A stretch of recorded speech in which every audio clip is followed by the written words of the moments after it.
Hi there, today we're going to find out how Infer static analysis detects a particular type of bug.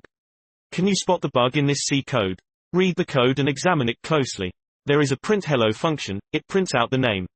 The main function calls the print hello function. So, have you guessed what the bug is? Let's run Infer and see what the bug is.